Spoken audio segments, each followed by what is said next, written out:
ganda ng sinabi dito, pakinggan mo. Get a partner who matured enough to educate you, matured enough to handle your attitude, matured enough to accept your flaws.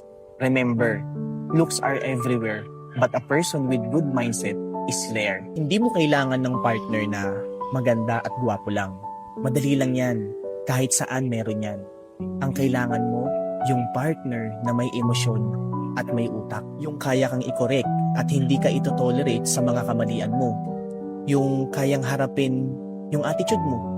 Hindi yung kapag mahirap na, bigla na lang tatakbo. At higit sa lahat, yung tatanggapin ka. Tatanggapin ka hindi dahil perpekto ka, kundi dahil alam niya yung flaws mo. Real talk, huwag kang mamuhay sa fantasy na iniisip mo pagdating sa relationship, sweet at puro kilig lang. Dahil kung sa kilig lang yung babasihan mo, hindi yun ang totoong relasyon. Kung puro itsura lang yung hahanapin mo, kukupas rin yan.